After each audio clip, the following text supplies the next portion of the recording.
The David Bohm Society presents How can a coherent culture come about?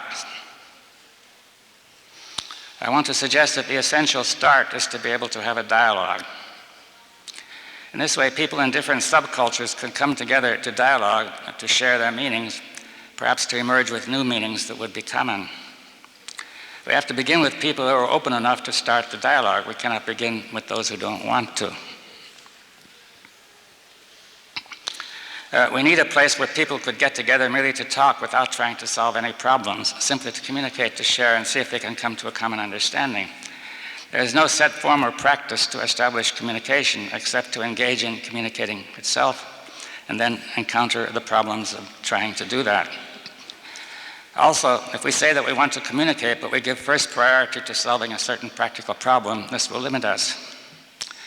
Behind every practical problem, there are assumptions that may stop us. Some of the things that we want to communicate may not be compatible with these assumptions. Let us therefore say that we want to communicate and we're not going to give first priority to solving any problem. This reminds me of a story I read many years ago. An anthropologist was studying a North American Indian tribe. He observed that they got together in a circle frequently, 20 to 30 people, I suppose, and they would talk. There was no agenda, no decision-making, no authority. They would stop talking at a certain point, and the anthropologist did not understand the stopping point. However, when they stopped, they all seemed to know what action to take because they understood each other so well. We cannot do this now. There are probably too many people, but our meetings are much more difficult when we try to get people to really work together. Imagine people all getting together even in one country. We cannot do it even in one family, much less between countries, cultures, religions, because we are unconsciously committed from the very outset to doing the opposite. This is the point. It is not an accident that we find this so hard.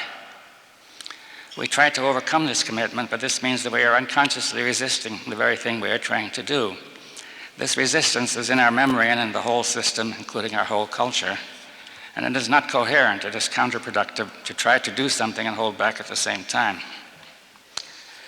I think we have to transform the culture by starting with the nucleus, a small group of people that might make a new culture, or might start to make one anyway. As I said, to do this is not really a practice, but a constant situation of learning creatively in communication. As we begin to share meaning, we will also share values and develop a common purpose. If everyone understands the same thing, we could all work together. If we all see it differently and have different ends, we cannot do it. The real trouble is, as I've already said, that we do not have a coherent culture.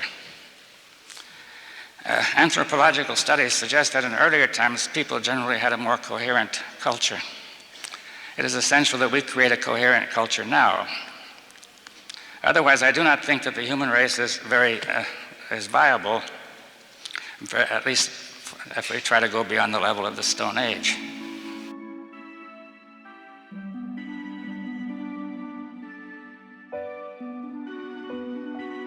dbohm.com